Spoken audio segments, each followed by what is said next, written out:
سڵاتان لەبێ من زریان ڕەحمانم ئەمڕۆ گرنگترین هەواڵابووریەکانتان پێشکەشەکەم سەرەتاش بە ناونیشانەکان دەست پێەکەم. با پاڵپشتی وەزارەتی کشت و کاڵی هەرێم نزیکەی 6,000 تۆن پەتاتەی هەرێمی بەرهەمی ناوخۆ هەناردەی ئیمارات و وڵاتانی کەنداو کرا.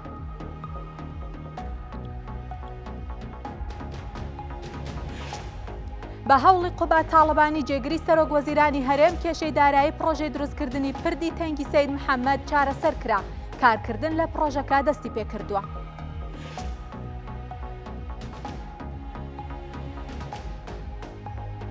ئەنجومەنی جیهانی زێڕەڵێت یەدەکی زێڕی عێراق گەیشتووەتە نزیکەی 171 تۆن. عێراق لەسەر ئاستی وڵاتانی عەرەبی لە ڕووی یەدەگی زێڕەوە لە ڕیزبەندی چوارەمایە.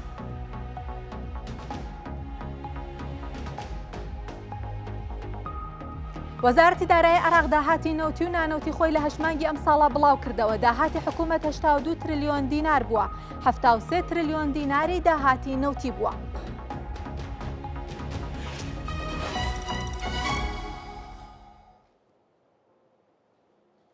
دووبارە سڵاتان لەبێ. ئەمڕۆ شەممە 8/11/2025 بەڕێوەبەرایەتی کشت و کاڵی هەولێر بە هاوبەشی کۆمپانیایەکی بازرگانی نزیکەی 6,000 تۆن پەتاتەی ناوخۆی کوردستانی هەناردەی وڵاتی ئیمارات و وڵاتانی کەنداو کرد. لە چەند ساڵی ڕابردووە وەزارەتی کشت و کاڵ و سەرچاوەکانی ئەو گرنگێکی زۆری بە زیادکردنی بەرهەمی ناوخۆیی داوە، بە تایبەتی بەرهەمی پەتاتە و هەنار کە لەم دواییانەیە هەناردەی وڵاتانی دەرەوە کراون و کاریش کراوە بۆ ئەوەی وەک براندێکی ناوخۆیی بناسرێن.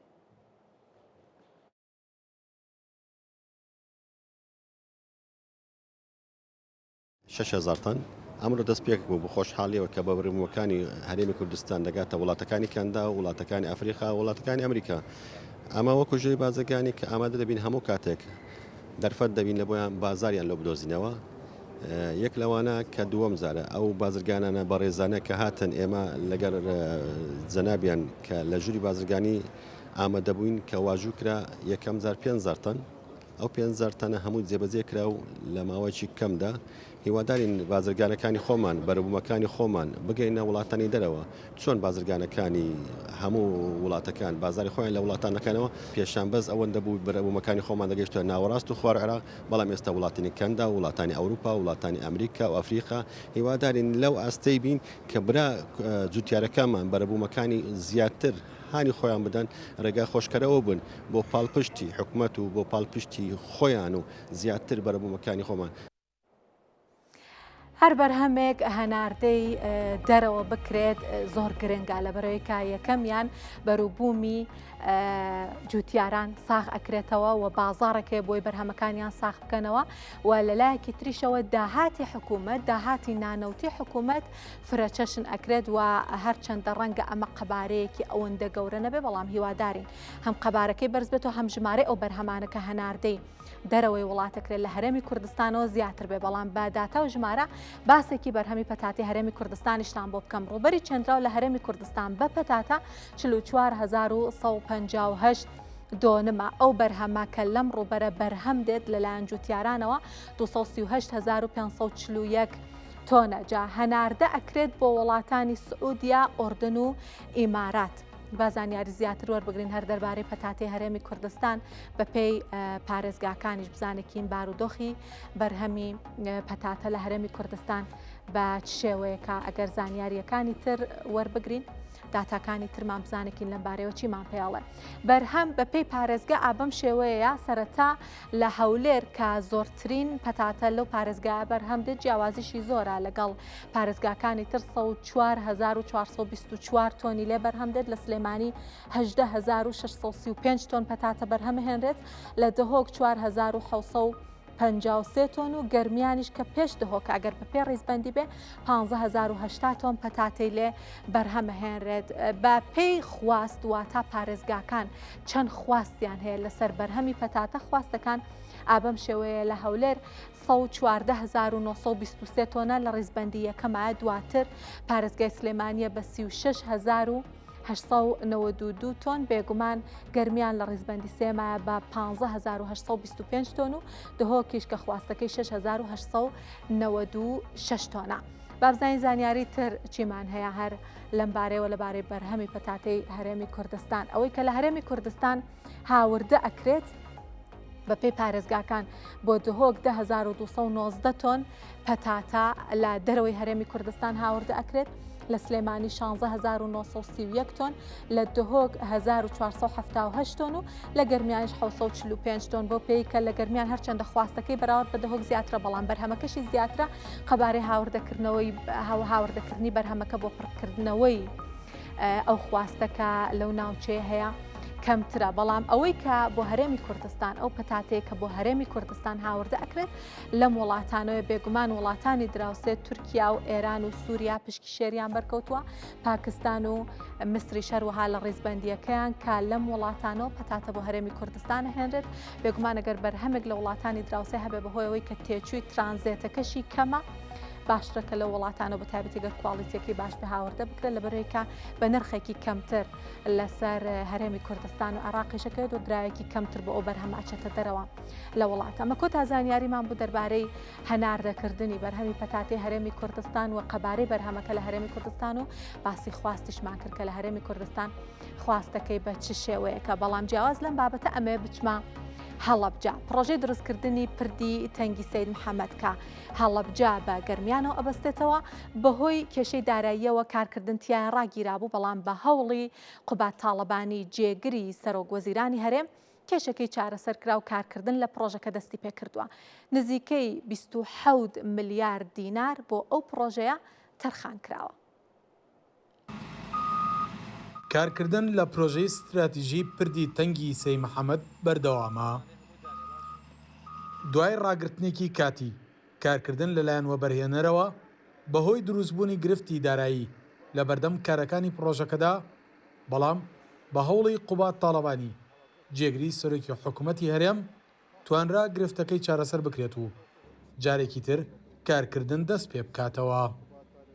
ئەمڕۆ خۆشببختانە پرۆژەی پردی تەنگی سەید محەممەد لەسەر ڕاستپاردەی بەڕێز جێگری سەرۆکی حکوومەت بەڕێز قوبات تاڵەبانی و بە جۆهدی بەرپرسانی ئیداری ناوچەکە دەست بە کار کرایەوە تایە پرۆژەیەکی زۆر گرنگی سنوورەکەیە مدەیەکی کەم کارەکانی وەسا بەڵام خۆشببختانە هەر لە سەرەتاوە کاری باشی تیاکراوە ئەو مدەکەمی کە وەساوە کاریگەرێکی زۆری لەسەر نەبووە شکر ئەو مدەشی کە لە بەردەممان ناماوە بۆ مۆرجی پاییزە ئەتوانین کارێکی زۆر باشی تیا بکەین. دروستکردنی پردی تەنگی سەید محەممەد پرۆژێکی استراتیژیە بە بڕی نزیکەی 27 ملیارد دینار جێبەجێ دەکرێت هەڵەبجا بە گەرمیانەوە دەبەستێتەوە. پرۆژەی پردی تەنگی سەید محەممەد ئێمە لە ئێستاە نزبی ئینجازمان بە نزیکەی لە 115 ئەبێت ینی خۆشببختانە ئەمەش ینی دەلالەتە لەوەی کە پرۆژەکە ینی لەگەڵ کاتەکەی ڕۆشتووە و دواکەوتن لە پرۆژەکەی ڕووینەیەوە و ئیشەڵا ئێمە گەر پرۆژەکە بەردەوام ببین ومێ دەگەین لە کاتی خۆشدا جێبەجێەکەین و خێنە خزمەتی دانیشتوانی خۆشەویستی پارێزگای هەڵەبجا. ماوەی پرۆژەکە 900 ڕۆژە ئێستا کاتی زێڕینە لە بەردەم کارکردن بۆ تەواوکردنی بنەپایەکان بەهۆی دابەزینی زیادی ئاستی ئاوی ڕووباری سیروان کۆمپانیای جێبەجەکار هیچ گرفتێکی ستافی کارکردن و ئیداری لە بەردەمدانە جوڵەیەکی خێرا دەداتەوە بە کارکردن. پاڵپشتەکانی جێگری سەرۆکی حکوومەت هێرێم قوبات تاڵەبانی بۆ تەواوکردنی پردی تەنگی سەید محەممەد لەمڕۆوە پێی ناوەتە قۆناغێکی نوێی کارکردنەوە کۆمپانیای جێبەجەکاریش بەڵێنی بەردەوامی بوون تا تەواوکردنی پرۆژەکەی داوە. سەڵات جەمیل کورسات نیوز پردی تەنگی سەید محەممەد لە ناوچەی نەوڕۆڵی. هەرێمی کوردستان ماوەی زیاتر لە 11 ساڵە بە دیاریکراوی لە ساڵی 2014ەوە یاسای بودجێ نیە سەرجەم کاروبارە داراییەکانی حکوومەتی هەرێمی کوردستان بەبێ یاسای بودجە بەڕێوە چوون ئەوە لە کاتێکایە کە لە ساڵی 2021 هەوڵێک درا بۆ دەرکردنی یاسای بودجە و پرۆژە یاساکە ئامادەکرا لەنێو ئەنجومەنی وەزیرانی هەرێمی کوردستانش خرایە ڕوو دواتر درایەوە بە وەزارەتی دارایی بۆ دەستکاریکردن بەڵام پرۆژە یاساکان نەبوو بە یاسا لە نەبوونی یاسای بودجە لە هەرێمی کوردستان لەنێو یاسای بودجە عراق پشکی هەرێمی کوردستان دیاری کراوە.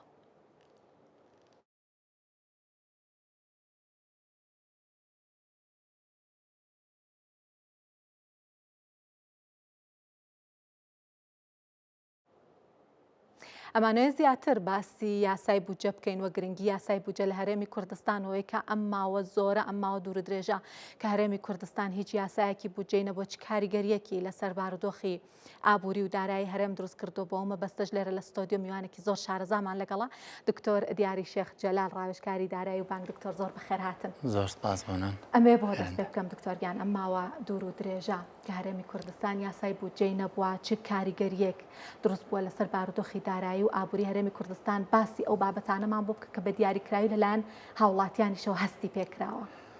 زۆر سپاس بۆ ئێوە. ڕاستی پێشەوەی باسی ئەوەی کەین کە چی ڕوویاوە لە فراغی نەبوونی پرۆژە یاسای بودجەدا منەمێ ئەوە بەبیر هاوڵاتیانی خۆمان بێنمەوە کە پرۆژە یاسای بودجە چییە، توانین زۆر بە سادەیی بڵین پلانێکە، ینی بە وشەی پلان دەست پێکە، پلانێکی دارایی شرۆڤەیی شیکاریە کە تێدا پێمانەڵێت داهاتەکانی حکومەت چییە، خەرجەکانی چین، هەبووەکانی چین، ئەو داواکاریانە کە لەسەر حکومەتە چییە. ئەم پلانە بۆچی گرنگە هەبێت دکتۆر؟ ئەوەشمان بۆ بڵێت پێشەوەی بچیتە وەڵامی پرسیار. هەر یەکێک لە ئێمە لە ئیشوکاری ڕۆژانەشی بەیانی هەڵەسی لە خەوتۆ پلانی ڕۆژەکە دانی، ئەمە ئەگەر لەسەر ئاسی ڕۆژانە بە هەمان شێوە هەموو ئینسانێک پێویستی بە پلانە. بۆ هەر جوڵەیە کە تۆ بێکیت تۆ پێویستەکە پلانت هەبێ. ئەم 11 ساڵە کە پرۆژە یاسای بودجە نەبووە واتە حکوومەتی هەرێم بە پلانێکی ناشەفاف ئیشی کردووە، واتە پلانێکی دارایی تۆکمەی نەبووە هەتاکو هاوڵاتیان درک بۆ بکەن کە داهاتەکانی حکوومەتی هەرێمی کوردستان چییە، خەرجەکانی چین. ئەمە واکات کە نائارامی لەناو هاوڵاتیانە دروست بێت، لەناو بازاڕە دروست بێت، بۆ بازرگانان دروست بێت، چونکە هەر یەکێک لەو خشتانەی لە پرۆژە یاسای بودجە ئاماژەی پێدەکرێت، هەر یەکێک لەوە هەر داتایەک لەوانە کۆمەڵە زانیاری دەبەخشێت کە تێدا ئەتوانێت پلانی داهاتووتری لەسەر بنیاد بنێ و بازرگانان خۆیان حازرکەن چۆنی بتوانن بێن بەشدار بن لە جێبەجێکردنی ئەو پرۆژە و ئەو مەشاریعانی کە حکوومەتی هەرێم بەنیازە لە ئایندەدا جێبەجێیکە. باشە دکتۆر، من پێشەوەی بچینە لای کاروباری حکوومەت لەم وڵامەیە باسی شەفافیەتت کرد، باسی بازرگانان و هاوڵاتیانت کرد. تا چەند نەبوونی یاسای بودجە کاریگەری هەبووە لەسەر متمانەی وەبەرهێنەرانی ناوخۆیی و بیانی بۆی کە بێن ڕووبکەن هەرێمی کوردستان و وەبەرهێنان بەگەڕ بخەن لە هەرێمی کوردستان. توام ڕاستە خۆت پێ بڵێم کە کاریگەریەکی زۆر خراپی هەیە لەبەرەوەی کە داتایەکی مۆسوق ینی کە پشڕاست کرابێتەوە لە بەردەستانە بێت کە ئاگاداری ئەوە نەبی کە لەم وڵاتە لە پرۆژەکان بەسەرکوێ دابش بووە، لەکوێ هەیە لەکوێ نییە، بەش بە حاڵی خۆمان ئێمە وەکو ئەم زۆنە کە وێبسایتی شەفافێتمان هەیە هەموو داهاتەکان هاوڵاتیانی خۆمان ئاگادارن کە چییە، بەڵام بەداخەوە دیسانەوە ئێڵێمەوە لە ئاکامی نەبوونی پرۆژە یاسای بودجە یاخود پرۆژە یاسای پلانێک نییە، نازانین مەسەلەن لە داهاتوە چی ئەگوزارێت، لە پڕێکا پرۆژەیەک ڕائگەێنرێت و بۆنە بەبڕی ئەوە نەجێبەجێ کراوە لە کاتێکە ئێمە هاوڵاتیان ئاگادار نین، واتە شتەکان زۆر بە شاراوی زۆر بە نهێنی ماونەت. باشە دکتۆر، مادام یاسای بودجەمان نییە بۆی ئەو چوارچێوەیە کە جەنابەت ئاماژەت پێکرد دیاری بکات، ئەسڵەن لە ئێستاە لە ماوەی ئەم 11 ساڵەیە حکوومەت بۆ تۆمارکردن و بۆ دابشکردنی داهاتەکان، داهاتی باجاگ و مرگا، داهاتی نەوتە چی کردووە، چۆن تۆماری کردووە، چۆن دابشی کردووە؟ بۆ میکانیزمی کە خۆی گرتوێت تێبەری وەکو ئێمە ئاماژەمان پێەیە پرۆژە یاسا ئەوەی کە تەخمینیە، ینی تۆ پلانی خۆت دەڵی بەم جۆرەیە،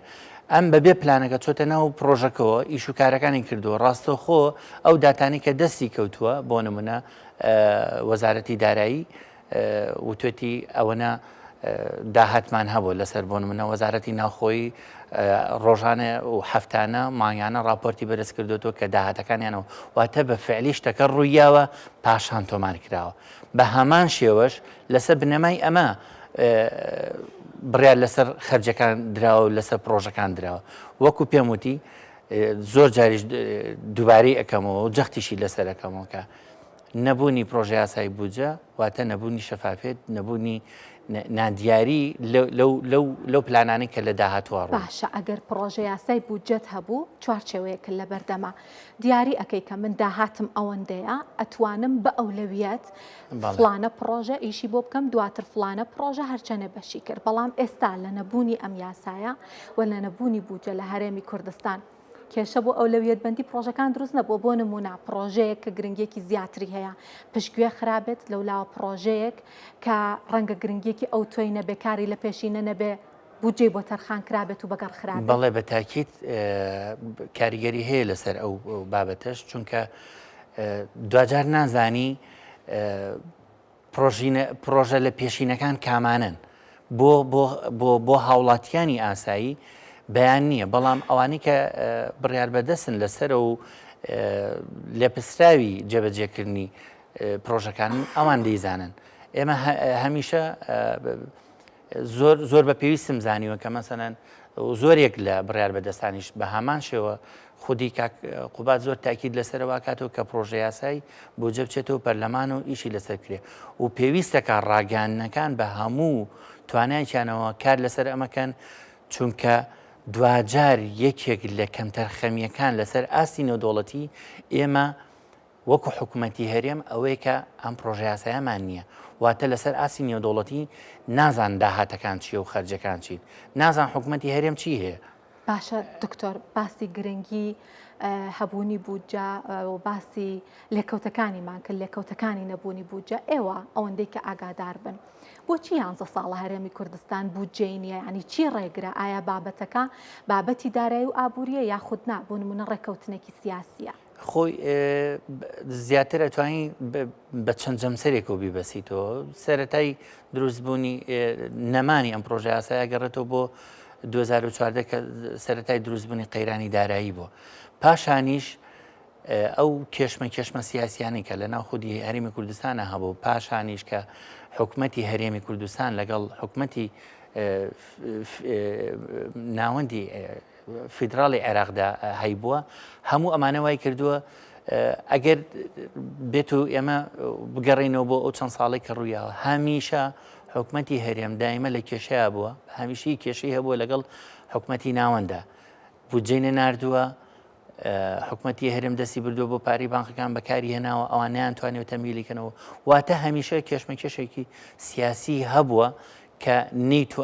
نەیهێشتووە ئەم پرۆژەیە بچێتەوە پەرلەمانەوە ئیشی لەسەر بکرێت و وەکو خۆی جێبەجێ بکرێتەوە باشە دکتۆر باسی ئەوت کردوتە لە سەرەتای دروستبوونی قەیرانی داراییەوە بودجە لە هەرێمی کوردستان یاسای بودجە کێشەی بۆ دروست بوو بەڵام بۆچی ئەبێ ئەوە هۆکارێک بێ بۆ نەمانی بودجە لەبەرەوەی کە بۆ نمونە تەنانەت قەیرانی داراییش بە هەبوونی بودجە بە شێوەیەکی ڕێکوپێکتر ڕێک ناخرێتەوە ینی بۆچی ئەبێەوە هۆکار بێ بۆی کە ئیتر تۆ دەستبەرداری بودجە بی بە تەواوەتی بۆچی ئەیبەستمەوە بەوە لەبەرەوەی بەشێکی زۆری داهاتەکەی ئێمە ئەو بەشە بودجەیە کە لە پرۆژە یاسای حکوومەتی عێراقی هەیە کە لە سەدا حەڤە بوو ساڵ بە ساڵ و چەند ساڵێک گۆڕانکاریان تیا کردووە کەم کراوەتەوە ئێمە هەمیشە وەکو حکوومەتی هەرێمی کوردستان چاوەڕێمان کردووە کە بەشە بودجەی خۆمان لە عێراقەوە بێ کە ئەم بەشە بودجەیە نیت تۆ ناتوانی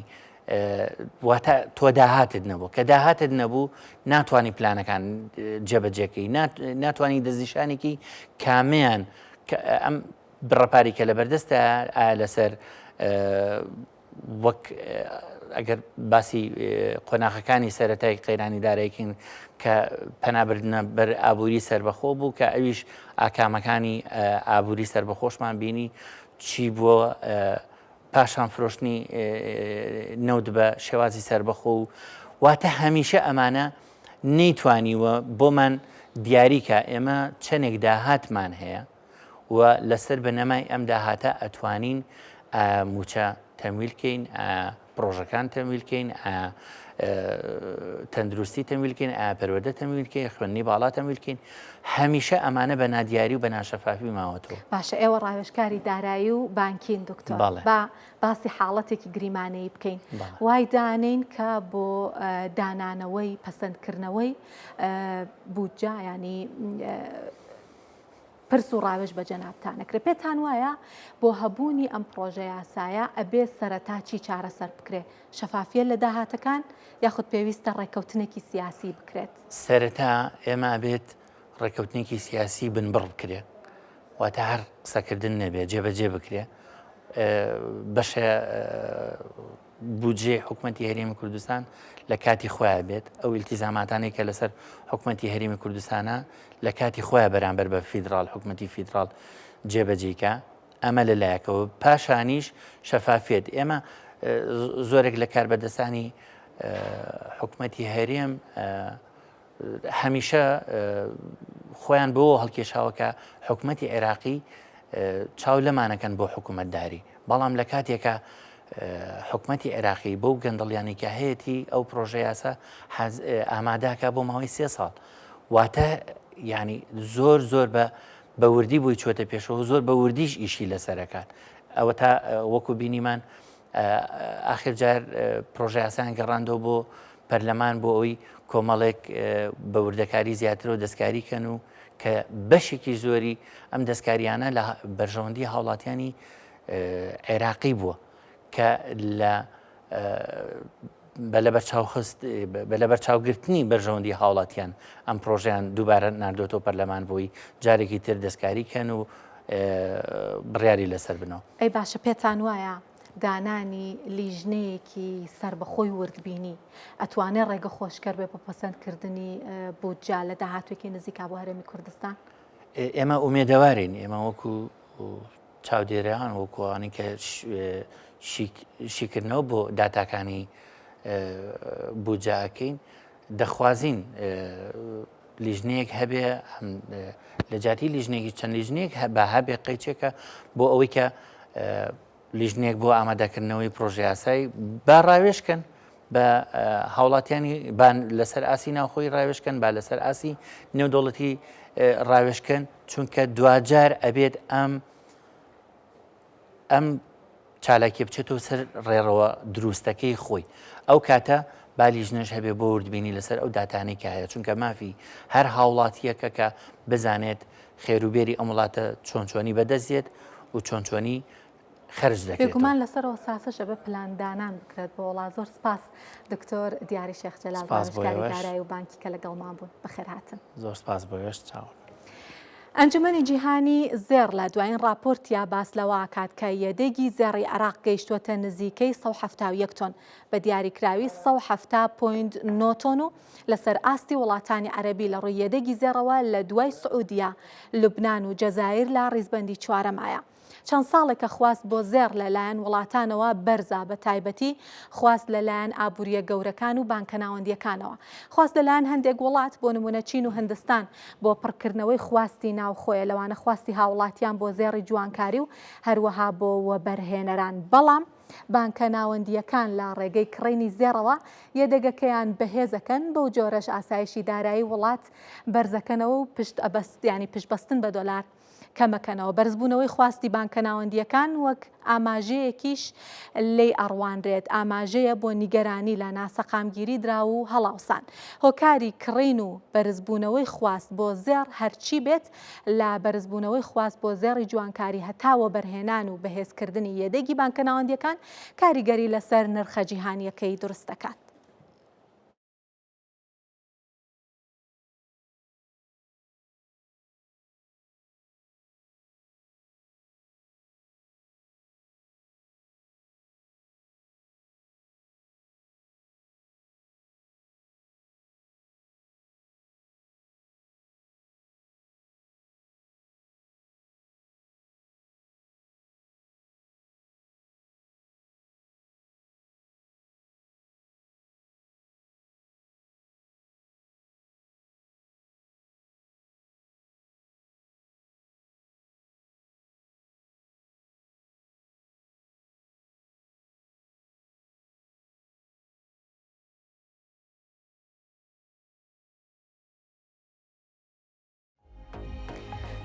باسی داتاکانی ئەنجومەنی جیهانی زێرتان بۆ کەم دەربارەی یەدەگی زێڕی عێراق و دواتر هەواڵێکی زۆر سەرنج ڕاکێشتان بۆ گەڕمەوە بەڵام با سەرەتا بزانین ئەنجومەنی جیهانی زێڕ دەربارەی یەدەگی زێڕی عێراقەڵە چی و داتا جیهانیەکان لە ڕووی یەدەگی بانکە ناوەندیەکانەوە چیمان پێڵێ بۆ ڕیزبەندی وڵاتان ئەوەی کە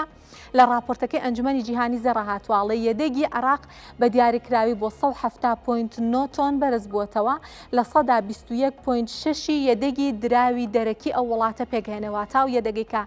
لای بانکی ناوەندی عێراقە بۆی کە پاڵپشتی دراوەکەی بکە بۆی پاڵپشتی ئابوووریەکەی بکە 121.6 زێڕە ئەوی تری دراوی بیانیە بۆ نمونە دراوە بەهێزەکانی جیهان لەوانە دۆلار ڕیزبەندی جیهانی عێراق لە ڕووی یەدەگی زێڕەوە 29 لە نێوان 100 وڵاتە و لەسەر ئاستی وڵاتانی عەرەبیش عێراق ڕیزبەندی چوارەمی بۆ خۆی گرتووە. بابزانین چی ترمان هەیە؟ زانیاری دەربارەی کڕینی زێڕ و خواست بۆ زێڕ لەسەر ئاستی جیهان ئەوەی کە لە راپۆرتەکەیە ئاماژەی پێکراوە باسی سێ چارەکی 2025تان بۆ کە مەڵێ خواست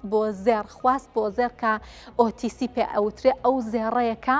لە دەرەوەی بۆرسە مامەڵی پێواکرێت هەر لە واتا بە شێوەی ڕاستە و خۆ ناگەڕێتەوە بۆ بۆرسە بۆ نمونە کڕینی زێڕ لەلایەن وەبەرهێنەرانەوە کڕینی زێڕی جوانکاری لەلایەن هاوڵاتیانەوە کڕین لەلایەن بانکە ناوەندیەکانەوە هەموو ئەو زێڕە کە لە دەرەوەی بۆرسە مامەڵی پێواکرێت لەم داتایە هاتووە ئەوترێت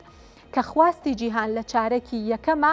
1206 تۆن بووە چارەکی دووەم بۆ 1249 تۆن بەرز بۆتەوە بەردەوام بەرزبوونەوەی تۆمار کردووە چارەکی سێەم بۆ 1313 تۆن لەسەر ئاستی جیهان بەرز بووەتەوە. جا ئەوەی کە لەلایەن بانکە ناوەندیەکان و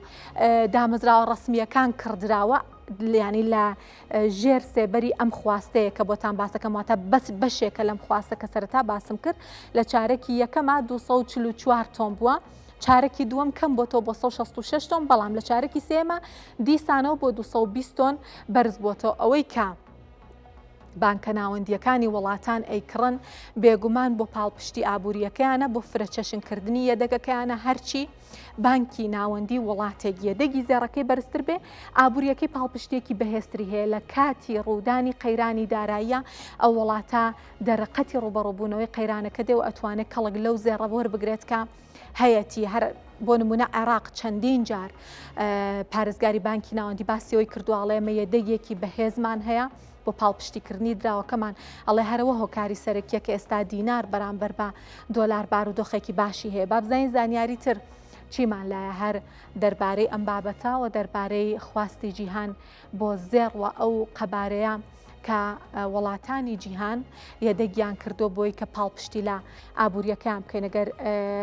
هاوکارانم یارمەتی دەربن پاکێجی دواتری زانیاریەکانمان بنێ با باسی ژمارەکانی تر بکەین بزانین چیمان هەیە ئەگەر لێرەیە بین باسی یەدەگی ینی کڕینی زێڕ بکەین لەلایەن وڵاتانەوە لە چارەکی سێەمی ئەم ساڵ و بەراوردی بکەین بە چارەکی سێەمی ساڵی 2024 گۆڕانکاریەکە بەم شێوەیە هندستان چارەکی سێەمی ئەم ساڵ وەرزی سێەمی ئەم ساڵ 209.3 تۆن زێڕی کڕیوە ساڵی ڕابردوو 248.3 تۆن بووە و ئەم ساڵ واتە وەرزی سێەمی ئەم ساڵ بەراورد بە وەرزی سێەمی ساڵی ڕابردوو نزیکەی 16 کڕینی زێڕ لەلایەن هندستانەوە دابەزینی تۆمار کردووە ئەوەی کە پەیوەندی بە چینەوە هەیە چینیش کڕینی زێڕەکەی لە چارەکی سێمی ئەم ساڵ بەراورد بە چارەکی سێمی ساڵی ڕابردوو دابەزینی بە ڕێژەی 3.7 تۆمار کردووە ئەم ساڵ 167 تۆنی کڕیوە ساڵی ڕابردوو 173.4 تۆنی کڕی بوو سەبارەت بە ئەمریکا کڕینی زێڕەکەی بێگومان دابەزینی تۆمار کردووە ئەم ساڵ 31.8 تۆنی کڕیوە واتە بەس وەرزی سێم ساڵی ڕابردوو لە وەرزی سێمە 47.7 تۆنی کڕی بوو 133.3 کڕینی زێڕ لەم وەرزە لەلایەن ئەمریکاوە دابەزیوە تورکیا کە لە ڕیزبەندی چوارەما دێ لە ڕووی کڕینی زێڕەوە لە چارەکی سێمی ئەم ساڵە 22.8 تۆنی کڕیوە ساڵی ڕابردوو لە هەمان کاتا 22.1 تۆنی کڕی بوو و تورکیا بەرزبوونەوەی تۆمار کردوە 103.2 تایلەندیش لە ڕیزبەندی پێنجەما دێ 17.2 تۆنی کڕیوە لە وەرزی سێمی ئەم ساڵی ڕابردوو 14.5 تۆنی کڕی بوو لە 118.6 کڕینی زێڕ لەلایەن تایلەندەوە بەرزبوونەوەی تۆمار کردووە. بابزانین زانیاری تر چیمان هەیە هەر دەربارەی زێڕباسێکی ڕیزبەندی وڵاتانتان بۆ بکەم لە ڕووی ئەو یەدەگی زێڕەوە کە هەیەە. گەورەترین یەدەگی زێڕ لەسەر ئاستی جیهان لای ئەمریکایە بە 8133 تۆن لە 168 یەدەگی ئەمریکاواتە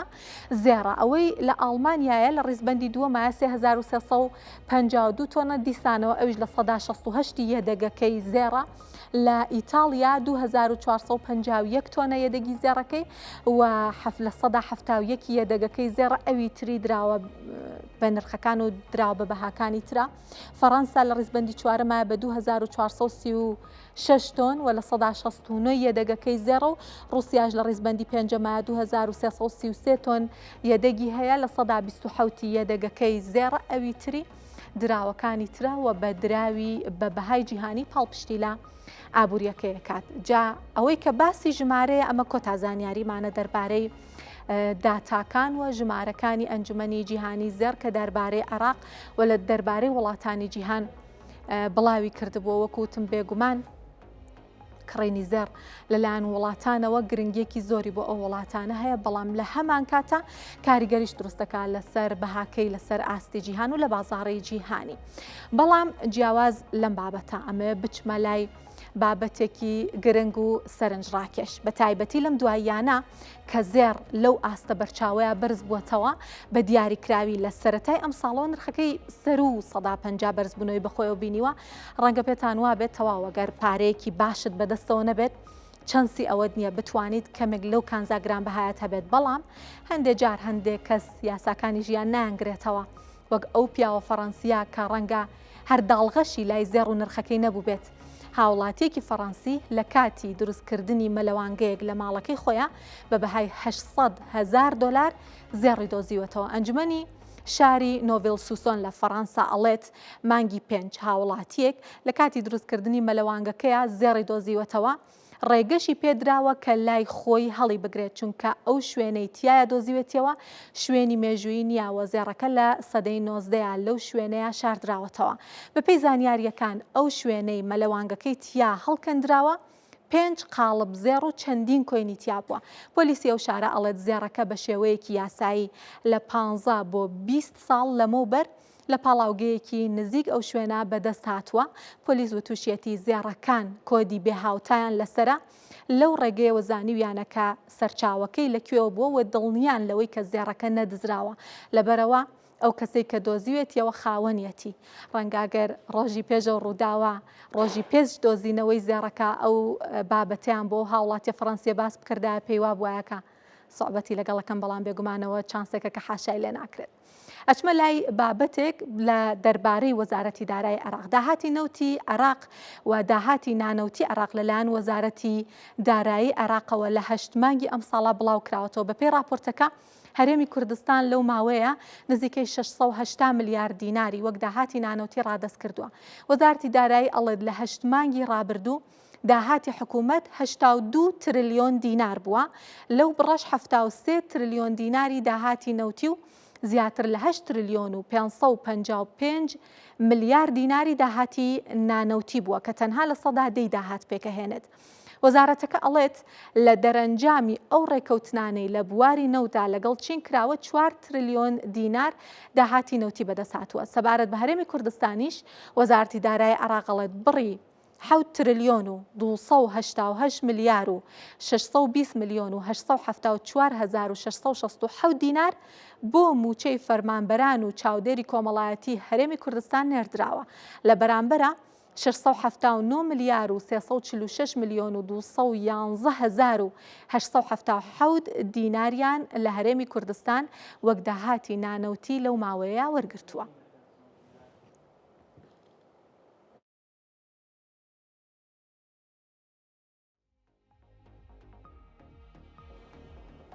بە گوێرەی نوێترین داتاکان مەزەندە ئەکرێت ئەم ساڵ قەبارەی بازاڕی گۆشتی سوور لە ڕۆژهەڵاتی ناوەڕاست بگاتە 14 ملیار و 310 میلیۆن دلار. هۆکاری گەشەی بەردەوامی قەبارەی بازاڕی گۆشتی سوور بۆ بەرزبوونەوەی ژمارەی دانیشتوان، پەرەسەندنی ژێرخانەکانی پەیوەست بۆ بەرهەمە و کاریگەریەکانی بەرزبوونەوەی خواست بۆ خۆراکە ڕۆژاواییەکانە گەڕێتەوە کە بووەتە هۆیەوەی هاوڵاتیان سەرنج بخەنە سەر بەکارهێنانی پرۆتین لە ژەمەکانیانە. هاوکات بازاڕی گۆشتی سوور لە ڕۆژهەڵاتی ناوەڕاست ڕوبەڕووی چەندین ئاستەنگە بێتەوە، لەوانە نەهاوسەنگی لە خواست و خستنەڕوو کە بەردەوام هۆکاری سەرەکی ناسەقامگیریە لە نرخەکەیە. هەرچەندە وڵاتانی ڕۆژهەڵاتی ناوەڕاست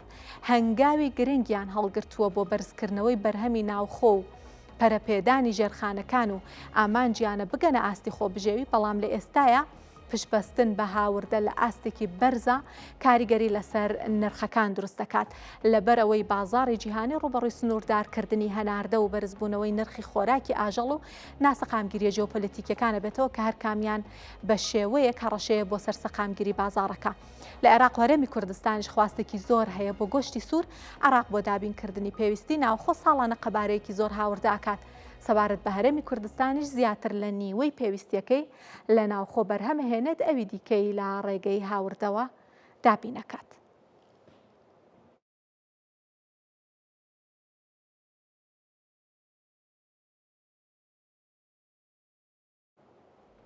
بچینە لای داتا و ژمارەکانی پێوەست بە گۆشتی سوور. بزانێکین کە داتا و ژمارە دەربارەی گۆشتی سوور دەربارەی خواستەکەی و هەروە قەبارەی بازاڕەکەی چیمان پێڵە. قەبارەی بازار لە ڕۆژهەڵاتی ناوەڕاستەوە دەست پێکەم لە بەروێمە نوێترین داتایە. قەبارەی بازاڕی گۆشتی سوور لە ڕۆژهەڵاتی ناوەڕاست بێگومان ئەم ساڵ مەزەندە ئەکرێت کە بگاتە 14 ملیار و 310 میلیۆن دلار، بەڵام پێشبینیەکان بۆ ساڵی 2030 بەردەوام ڕوو لە گەشەیە، ئەڵێ بەردەوام ساڵانە 2.56 گەشاکات هەتا ساڵی 2030 کە ئەگاتە 16 ملیار و 240 میلیۆن دلار. زۆرترین خواست لە ساڵی 2024 لە جۆرە جیاوازەکانی گۆشتی سوور بۆ گۆشتی مانگا بووە لە 156.96 ئەو خواستەکە بۆ گۆشتی سوور بووە بۆ گۆشتی مانگا بووانی هاوڵاتیان خواستێکی زیاتریان هەیە بۆ بابەتە. بەڵام ئەو وڵاتە لە ڕۆژهەڵاتی ناوەڕاست کە زۆرترین پشکی قەبارەی بازاڕەکەی بۆ خۆی گرتووە سعودیە، واتە لەو قەبارەی بازاڕەکە باسمان کرد 138.25 بەر وڵاتی سعودیا ئەکەوێت، واتە بازرگانی بە گۆشتی سوور لە وڵاتە خواست و کڕین و فرۆشتنی ئەو بابەتە زیاترە لە وڵاتەکانی تری ڕۆژهەڵاتی ناوەڕاست. ئەگەر باسێکی جیهانیشتان بۆ بکەم، لەسەر ئاستی جیهان ساڵی ڕابردوو قەبارەی بازاڕی گۆشتی سوور 880 ملیار دلار بووە. پێشبینی ئەکرێت تا ساڵی 2030 بۆ 1 تریلیۆن و 200 میلیارد دلار قەبارەی بازاڕەکەی بەرز ببێتەوە. یەکجار قەبارەیەکی زۆر ئەمە جگە لەو بازاڕە کە هەیە بۆ گۆشتی سپی، بۆ ماسی، بۆ مریشک و بابەتی لەو شێوەیە تەنانەت خواردنە دەریایەکانی تریش. بابزانین چی ترمان هەیە هەر دەربارەی ئەم بابەتە. گەورەترین بەرهەمهێنەرانی گۆشتی سوور لەسەر ئاستی جیهان سەرەتا ئەمریکایە کە ساڵانە 12.2 میلیۆن تۆن بەرهەمهێنێت لە 120 گۆشتی سووری جیهان لە ئەمریکا بەرهەمدێت. بەرازیل لە ڕیزبەندی دووەمایە کە ساڵانە 11 میلیۆن و 800 هزار تۆن بەرهەمهێنێت. پشکەکەی لە بەرهەمهێنان نزیکە لە ئەمریکاوە، ینی لە 190 بەرهەمی گۆشتی سووری جیهان لە بەرازیلە. چین لە ڕیزبەندی سێمایە بە بەرهەمهێنانی 7.7 میلیۆن تۆن لە 113 بەرهەمی جیهان لە چینە، و یەکێتی ئەوروپا لە ڕیزبەندی چوارەمایە بە بەرهەمهێنانی 6 میلیۆن و 600 هزار تۆن لە 111 بەرهەمی جیهان لە خۆگرێت. هندستانیش لە ڕیزبەندی چوارەمایە کە 4.5 میلیۆن تۆن ساڵانە بەرهەمهێنێت لە 170 بەرهەمهێنانی جیهانیش لە هەندستانە. هەڵبەتە لە هەندستان ڕێژەیەکی زۆر کەم گۆشتیش ئەخورێت. گەورەترین بەکارهێنەران بە پێی تاک، واتە هەر تاکێک لە ساڵێکە لە هەر وڵاتێک چەند گۆشت ئەخوا. ڕێزبەندەکەی ئەبەم شێوەیە لە تۆنگا 148 کیلۆگرام هەر کەسێک ساڵانە گۆشت ئەخوا. لە مەنگۆلیا ساڵانە 132 کیلۆگرام هەر کەسێک هەر هاوڵاتیە گۆشت ئەخوا. سانت ڤینسنت و گرێنادین ساڵانە هەر تاکێک 124 کیلۆگرام. هۆنگ کۆنگ 123 کیلۆگرام و ئەمریکاش 123 کیلۆگرام خواستی هەر تاکێک هەر هاوڵاتیەکە لە ساڵێکە بۆ گۆشتی سوور. بابزین هەر دەربارەیەم بابەتە چ زانیارێکی ترمان لایە هەناردەی جیهان سەبارەت بە هەناردەی جیهان ساڵی 2024 هەناردەی گۆشتی سوور سەدادا بەراورد بە ساڵی 2023 بەرز بۆتەوە بۆ پێیەکە ساڵی 2023 63 ملیار و 700 میلیۆن دۆلار هەناردە کراوە ساڵی 2024 بۆ 7 ملیار دۆلار هەناردە لە سەراستی جیهان بەرز بۆتەوە تامە ئەو قەبارەیە کە لە نێوان وڵاتانە کڕین و فرۆشتنی پێواکرێن نەک ئەو قەبارەیە کە لە ناوخۆی وڵاتان هەیەی بازاری ناوخۆی وڵاتان. ئەگەر باسی گۆشتی فرێش و گۆشتی بەستوو بکەین زۆرترین پشک بەر گۆشتی بەستوو ئەکەوێت واتە گۆشتی فرێش ئەوەی کە هەناردە کراوە لەسەر ئاستی جیهان 147.7 فرێش بووە و ئەوەی کە دیسانەوتم هەناردە کراوە 152.3 بە شێوەی بەستوو بووە. ئێستا لە وڵاتانی ئێمەش هەیە تر باسیەوە ناکەین کە چەند خواستی لەسرە بەڵام بابەتەکەوەیە کە زۆرترین هەناردە بۆ ئەو بەرهەمە بووە با بچینە لای پاکێژی دواترمان و زانیارەکانی ترمان لە عێراق باسی عێراقتان بۆ بکەم هەر تاکێک ساڵانە 16 کیلۆگرام گۆشت ئەخوا ئەم تێکڕای عێراقا ئەمە وەکەر ئێستاژ ئاماژەم پێکرد تێکڕایی ڕەنگە زیاتر لەوە کەمتر لەوە شەبێت بەڵام ئەگەر بەراورد بکرێت لەگەڵ ئەوەی کە لە هەرێمی کوردستان هەیە بە تێکڕایی عێراق زیاترە و لە عێراق ساڵی 2024 سەرو 1 ملیار و 200 میلیۆن دۆلار گۆشتی سوور هاوردە کراوە و کە ئەم هاوردەیە کە لەلایەن عێراقەوە ئەنجام درراوە نزیکەی سەدادوی کۆی هاوردەی وڵات پێگەێنەوەتە لە هەموو ئەو بەرهەمانەکە عێراق هاوردەیەکە نزیکەی سەدادوی تەنها بۆ گۆشتی سوور تەرخان کراوە. هەناردەکاران بۆ عێراق سەرەتا بەرازیلە ینی لە ڕیزبەندی یەکەمادێک کە ساڵانە 432 میلیۆن دۆلار گۆشتی سوور بۆ عێراق نێرێت هندستان لە ڕیزبەندی دووە مادە ساڵانە 377 میلیۆن دۆلار گۆشتی سوورە نێرە بۆ عێراق و تورکیاش لە ڕیزبەندی سێمای بە 360 میلیۆن دۆلار هەناردەی ساڵانەی گۆشتی سوور بۆ عێراق. با باسی هەرێمی کوردستانیشتان بۆ بکەم بزانین هەرێمی کوردستان بەرهەمی ناوخۆکی چەنە و هاوڵاتیان ساڵانە چەند کیلۆگرام گۆشت دەخۆن. لە هەرێمی کوردستان ساڵانە 75,000 تۆن گۆشتی سوور بەرهەمە هێنرێت توانای بەرهەمهێنانەکەی 877 تۆنە لە یەک سەعاتە و ئەوەی ینی ئەم قەبارێکە لە هەرێمی کوردستان بەرهەمە هێنرێت 155 زیاتر لە نیوەی ئەو خواستەکە لە هەرێمی کوردستان هەیە دابینی ئەکات. ئەوی تری کە ئەمێنێتەوە کەمتر لە نیوەی لە ڕێگەی هاوردەوە دابینەکرێت لە بێگومان زیاتر لە وڵاتانی دراوسێەوە وەگەر باسی خواردنی تاک بکەینەوە وتم هاوڵاتیان بە تێگڕایی لە هەرێمی کوردستان بەراورد بە عێراق کەمتر گۆشتی سوورە خۆن و یەک هاوڵاتی 14.4 کیلۆگرام ساڵانە پێویستی بە گۆشتی سوورە و گۆشتی سوورە خوات. ئەمە ئەگەر هەڵە نەبم کۆ تازیانە زانیاریمان بوو دەربارەی بابەتی گۆشتی سوور لە عێراق و هەروەها لە هەرێمی کوردستان. باسێکی بابەتی بەرهەمی هێلکەتان بۆ بکەم. بەرهەمی هێلکەش بەرهەمێکەکە بێگومان لەسەر ئاستی جیهانیش مامەڵەیەکی زۆری پێوەکرێت و پێی داتاکان نرخی هێلکە لە مانگی تشرینی یەکەمی ئەم ساڵ لە ئەمریکا دابەزێنی گەورەی بەخۆیەوە بینیوە. پێگەی ئیکۆنۆمیک تایمز بە داڕمانی نرخی هێلکە ناوی ئەبات بە گوێرەی ئەو پێگەیە لە مانگی ڕابردووە نرخی هێلکە بە ڕێژەی لە 186 دابەزینی بەخۆیەوە بینیوە کە هەر سێتێکی لە 8.20 دلارەوە دابەزیوە بۆ 1 دلار و 15 سنت. ئەم دابەزینەی نرخی هێلکە لە ئەمریکا بە قورسترین و کاریگەرترین دابەزینی نرخی خۆراکدا ئەندرێت لە ساڵی 2023ەوە. دابەزینەکە پاش ئەوە دێت کە لە ماوەکانی ڕابردووە ئەم ساڵواتە هەناردەی هێلکە لە جیهان بەهۆی بڵاوبوونەوەی نەخۆشی پەتای باڵندە دابەزینی تۆمار کرد.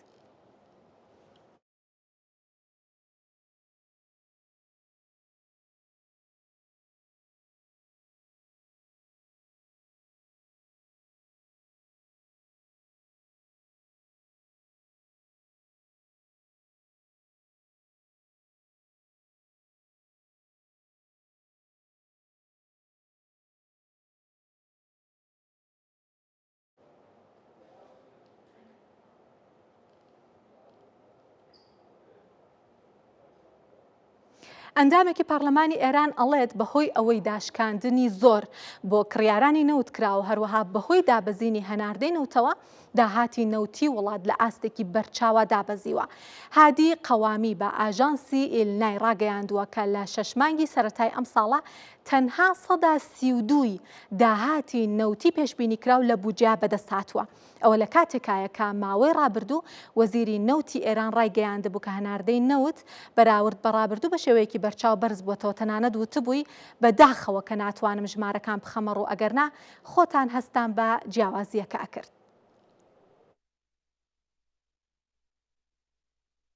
ئەندامێکی پەرلەمانی ئێران ڕایگەیاندووە کە داهاتی نەوتی ئێران بەهۆی داشکاندنەکانەوە کە بۆ کڕیارەکانی کردوێتی دابەزینی تۆمار کردووە. جێگری سەرۆکی کۆمیسیۆنی بەرنامە و بودجێی پەرلەمانی ئێران لە لێدوانێکدا بە ئاژانسی ئیلنای وتووە بە پێی یاسا و بودجێی ئەمساڵ داهاتی نەوتی بە بەهای ئەمڕۆی دۆلار 8.64 میلیارد دۆلار مەزەندە کراوە، بەڵام لە 6 مانگی سەرەتای ئەمساڵدا داهاتی نەوتی تەنها 1.40 میلیارد دۆلار بووە. لەو 6 مانگەدا دەبوو داهاتەکە 4.4 میلیارد دۆلار بووبێ. بۆ پێش تەنها لە 132 داهاتی پێشبینی کراو لە بودجەدا بەدەست هاتووە، نزیکەی 3 میلیارد دۆلار کەمتر بۆ لە پێشبینیەکان. ئەو ئەندام پەرلەمانە دەڵێ لە ساڵی ڕابردوودا نرخی 1 بەرمیل نەوت 71 دۆلار بووە و لا ئێستادا بەهۆی داشکاندنەکانەوە کە بۆ کڕیارەکانی کردوێتی نەوتی ئێران بۆ 51 دۆلار دابەزیوە. ئەوەش وەک هۆکاری سەرەکی دابەزینی داهاتی نەوت دەستنیشان دەکات.